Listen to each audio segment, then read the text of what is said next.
माणसं जातात, मला माहिती आहे, आज तू गेलास उद्या मी जाणार, पण एका चांगल्या माणसाचा इतक्या वाईट रीतीने मृत्यू व्हावा हे मला अजूनही त्रास देतं.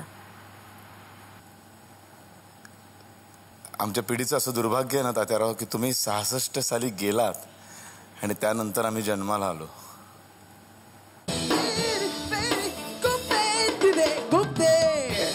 शरद, तुम्ही इतका चांगला अभिनय करता, इतका रंगून जाऊन करता.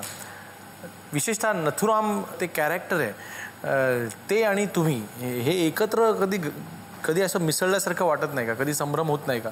नाही, असं नाही वाटत, असं असूच नाही. ह्याच्यावर ना यशवंत दत्तांनी मला एक जो खूप छान उदाहरण सांगितलं होतं, फारच सुंदर उदाहरण आहे.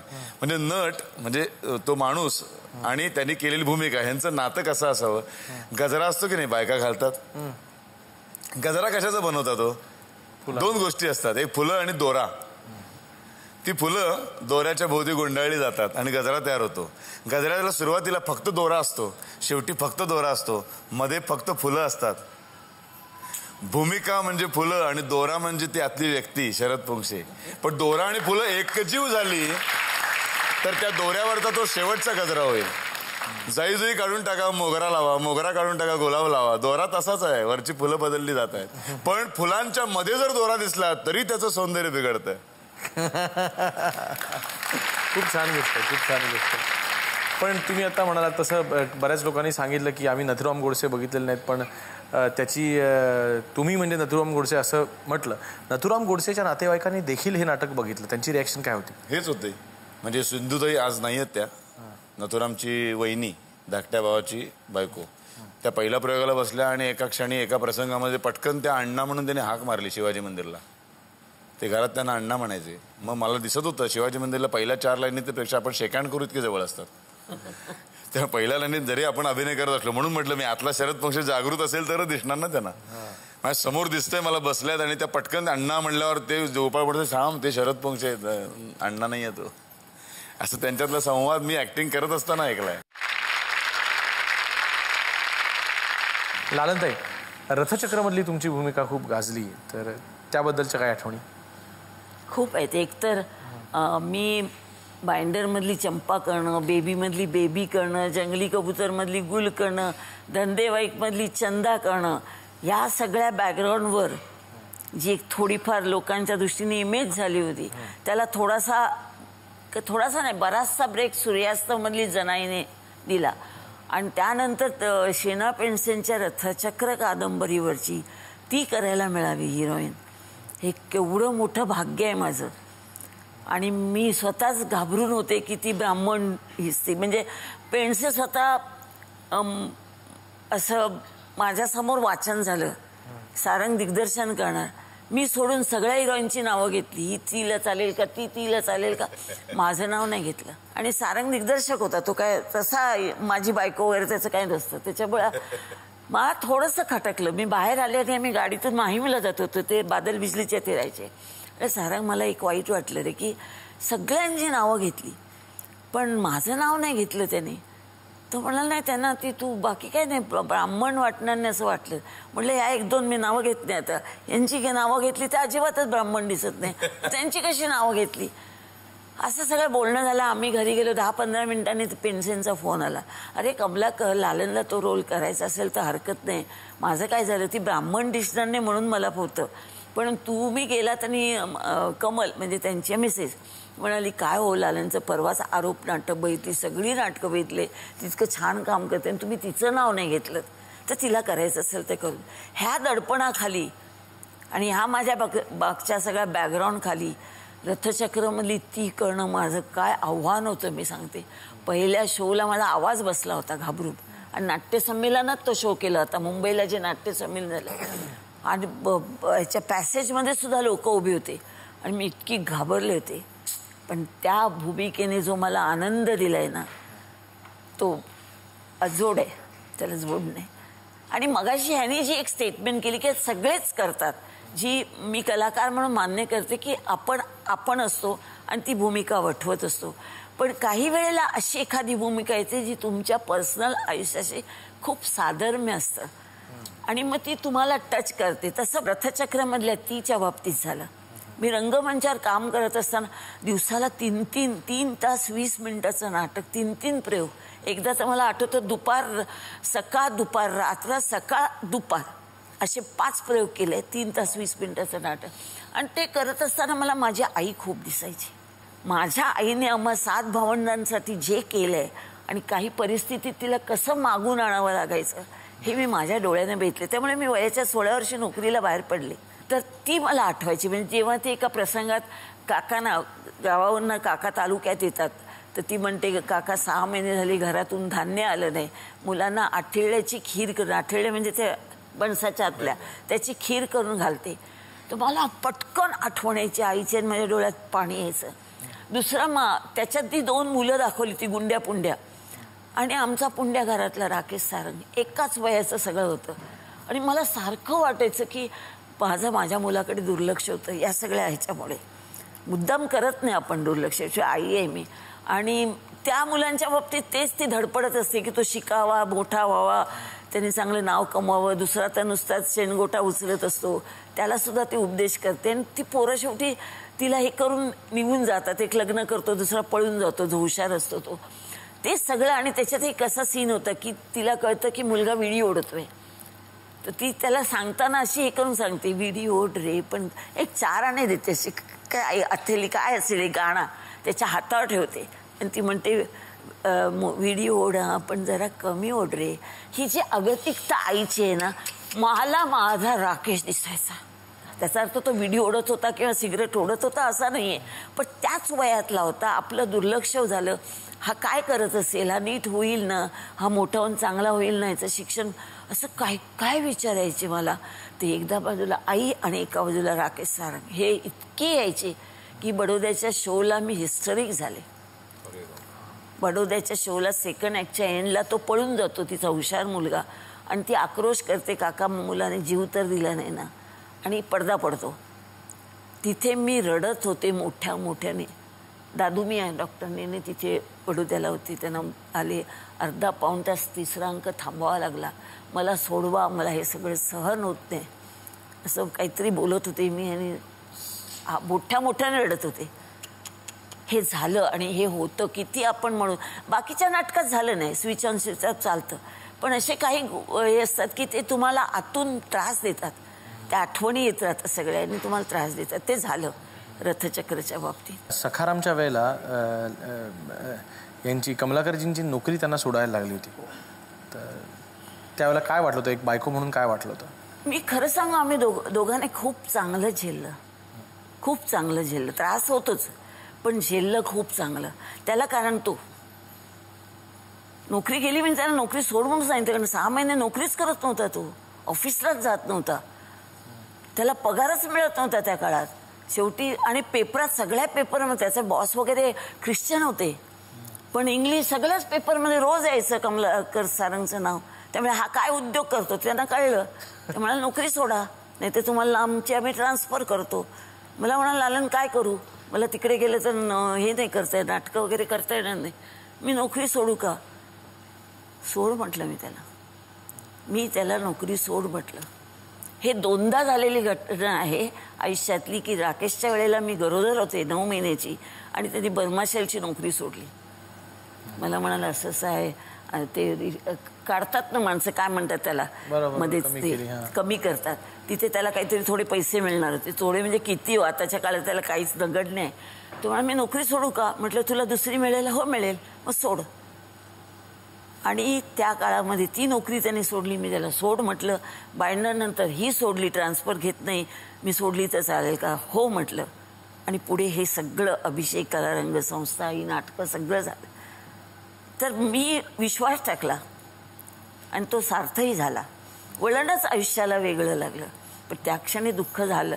म्हणजे एका बाजूने खूप फायनान्शियल प्रॉब्लेम आम्हाला झाले, पण ते सहन केले. कारण हाव नव्हती जास्त, गरजेपुरतं आहे, मिळतंय ना की ते मिळेल ना एवढंच होतं. हाव नव्हती, पैशाची हाव नव्हती, कुठल्याच याची हाव नव्हती. म्हणजे बाइंडरपर्यंत आम्हाला घर नव्हतं. 9 घरं आम्ही 64 साली लग्न झालं, 72 पर्यंत आम्ही 9 घरं बदलली. आणि अक्कल का तिकडे जा, तिथे अक्कल का तिकडे जा. पण आम्ही कधी पश्चाताप केला नाही, अरे रे केलं नाही, काही केलं नाही. आताच्या नाही मुली करणार, नाही करणार. आता नाही का? ते केलं. चला आता वेळ झालेली आहे ती लोकांच्या प्रश्नाची. शरदजींचा कुंकू कार्यक्रम आम्ही आवर्जून बघतो. आता त्याने ते मध्येच काढले की किल्लेदार नाहीच, हे मध्येच ते खुपतंय आम्हाला. तसेच सारखे तुम्ही खलनायक करताय, तर तुम्हाला इथून पुढे नायकाची भूमिका मिळावी मी प्रार्थना करते.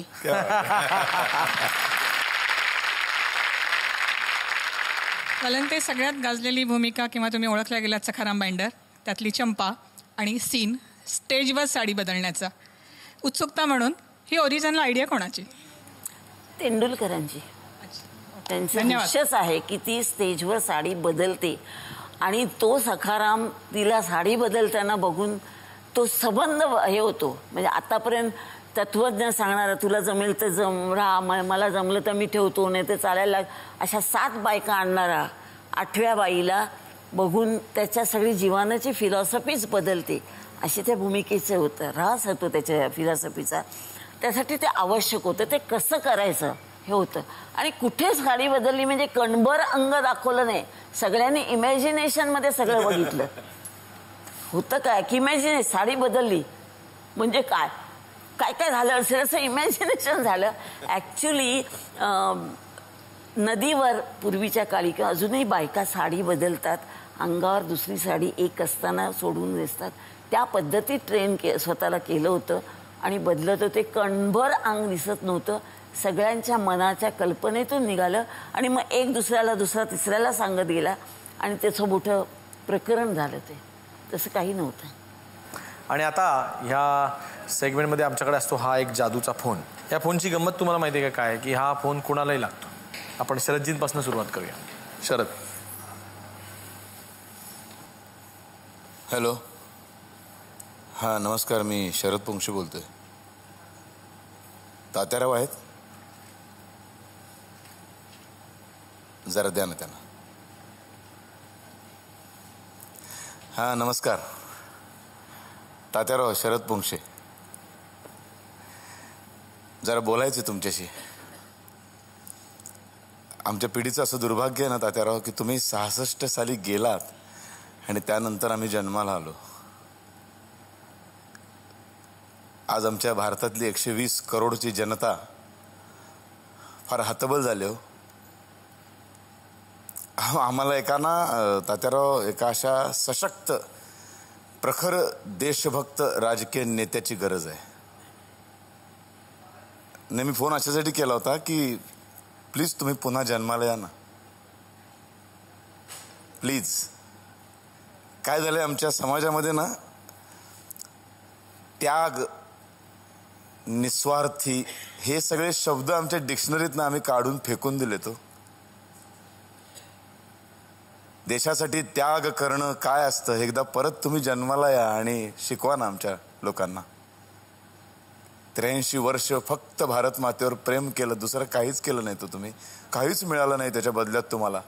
स्वातंत्र्यानंतरही तुम्ही सतत दुर्लक्षित राहिलात, पण आता नाही आम्ही तुम्हाला दुर्लक्षित करणार. आमच्या पिढीला तात्याराव सावरकर हवेत. या ना please.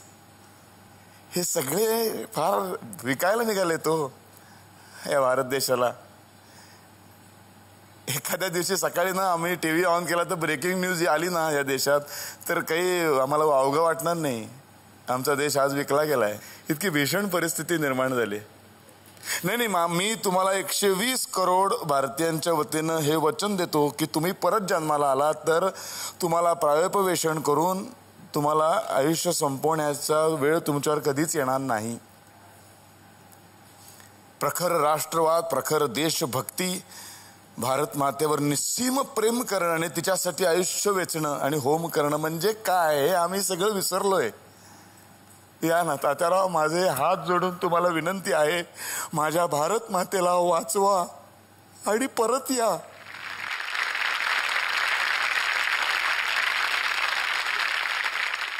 लालनताई, now it's your turn. खरं तर मी कुठलाच नंबर फिरवला नाही, कारण मला तुझा नंबरच माहीत नाही. तू कुठे आहेस हेही मला माहिती नाही. पण कुठलाही नंबर फिरवला किंवा मी नेहमी जे मनातून बोलते ते आज लोकांच्या समोर बोलते तुझ्याशी.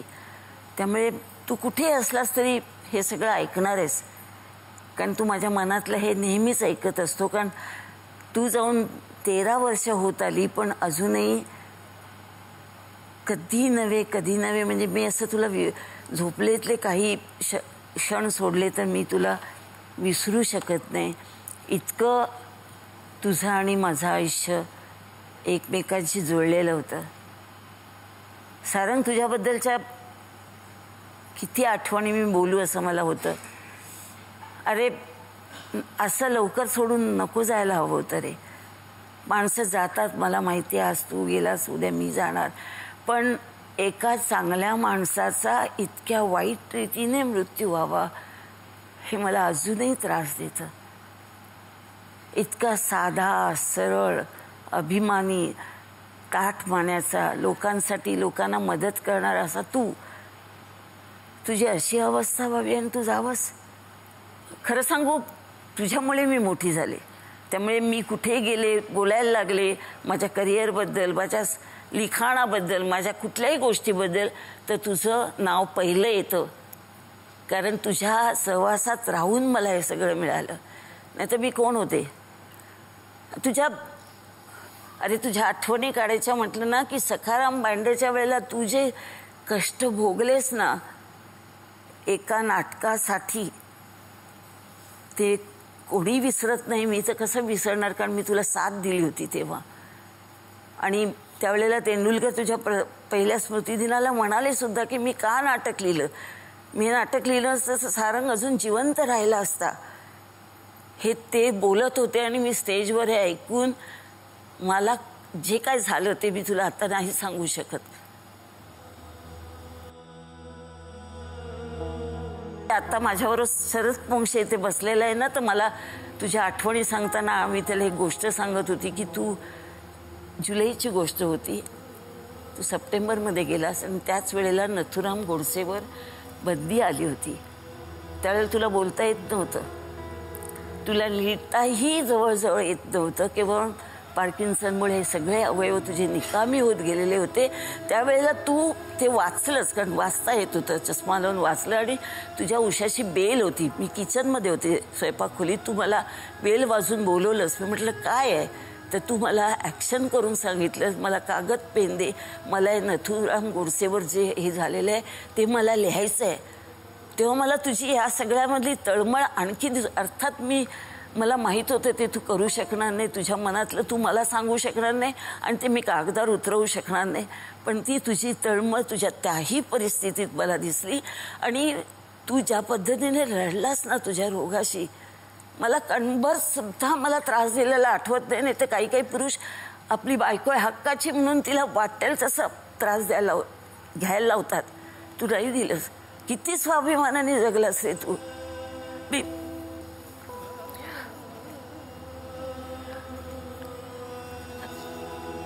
म्हणून मला वाटतं की तू माझ्या नशिबात होतास, लवकर गेलास, पण तू माझ्या नशिबात होता, हे माझं भाग्य होतं. तू कुठे आहेस मला माहिती नाही. माहीत असतं तर आले असते, आणि जेव्हा येईन तेव्हा कदाचित भेट होईल न होईल, पण तू सतत माझ्या जीवात जीव बसेपर्यंत माझ्याबरोबर असणार आहेस.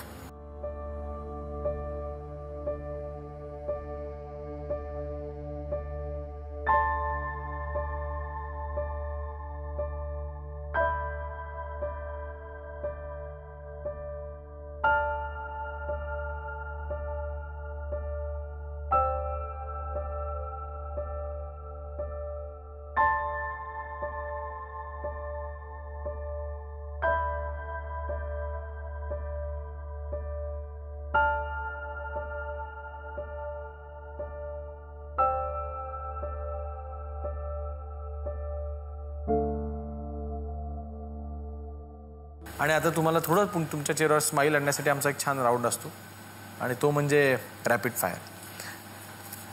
सर, तुमच्यापासून सुरुवात करूया. सगळ्या प्रश्नांची उत्तरं द्यायचीच, खरीच द्यायची आणि ताबडतोब द्यायची. आवडता निर्माता राकेश सारंग का उदय धुरत?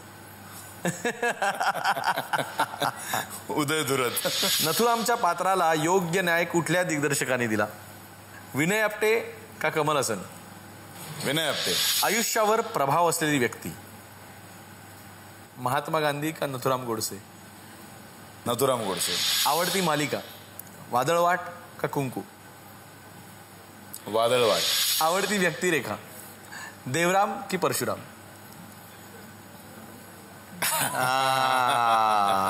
आम्ही इतका वेळ कसं पकडलं नाही का तरी. येस, परशुराम. आणि आता ताई रेडी? राकेश सारंग काय म्हणून आवडतात? सिनेमॅटोग्राफर का दिग्दर्शक? सिनेमॅटोग्राफर. आवडतं नाटक सखाराम की रथचक्र? रथचक्र. तुमच्या मते काळाच्या पुढे चालणारा कलावंत कोण? कमलाकर सारंग की राकेश सारंग? पास्ट आणि प्रेझेंट विचारताय तुम्ही. पास्ट मध्ये तो होता, कम्पॅरिझन कसं करणार?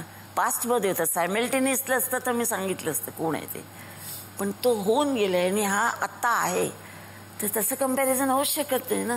काळाच्या पुढे आता तोही आहे आणि काळाच्या पुढे तोही त्यावेळेला होता, पण काळ वेगळा होता. लालन सारंग उत्तम अभिनेत्री की उत्तम कुक? उत्तम कुक. आता आवडती मालिका कुंकू की पिंजरा? असं मागचं पुढचं विचारू नका तुम्ही. आत्ताची म्हणालात तर पिंजरा, आणि बरेच दिवस 2 वर्ष राकेश सारंग आणि कमलाकर सारंग यांच्यामध्ये आपलं तुम्हाला मी तेवढं एक माफ ओके हे केलं माफ ना. केलं, याच्यावर नाही असं जाणवं. माझ्या मते आत्ताच्या परिस्थितीत पिंजरा.